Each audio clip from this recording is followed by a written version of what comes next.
High শিক্ষার্থী বন্ধুরা, কেমন আছো সবাই? আমি ফারজানা আক্তার।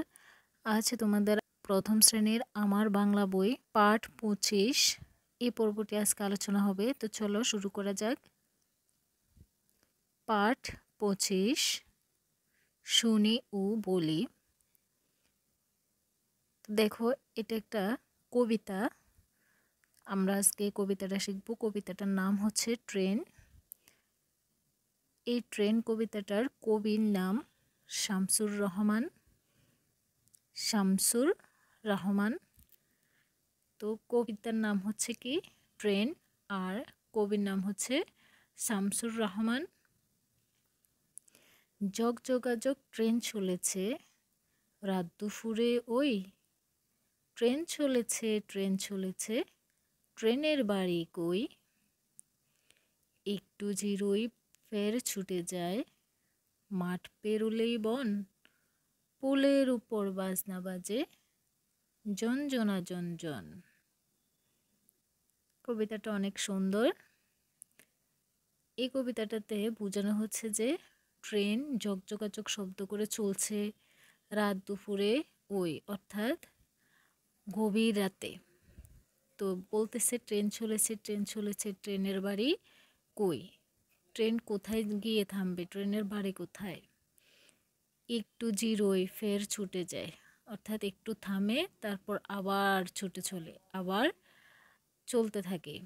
মাঠ পেরুলেই বন, অর্থাৎ মাঠ পার হয়, বন পার হয়, এরকম করে সে ছুটে যায়। পুলের উপর বাজনা বাজে জনজনা জনজন। যখন পুলের উপর দিয়ে ট্রেন চলে তখন ঝনঝনাঝন শব্দ করে।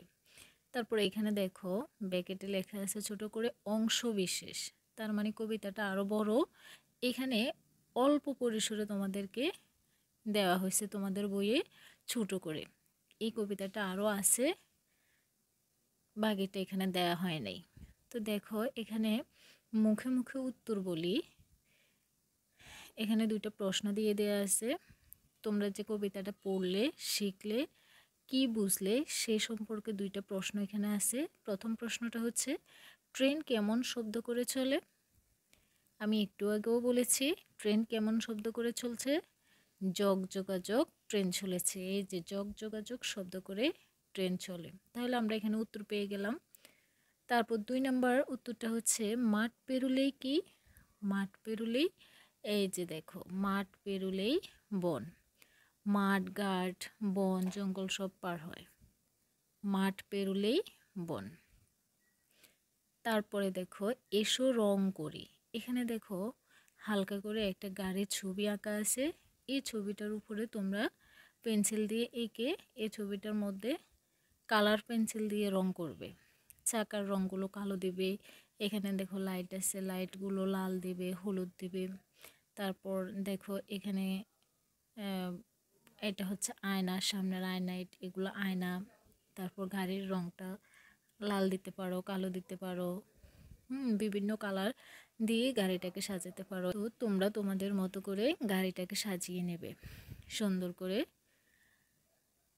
তো এখানে দেখো নিচে আরেকটা কথা দেয়া আছে, নিজের জানা একটা ছড়া বলি।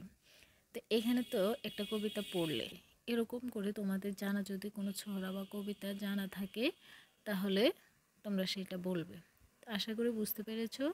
আজকে ভিডিওটি এ পর্যন্ত। সবাই ভালো থাকবে, সবাইকে অসংখ্য ধন্যবাদ।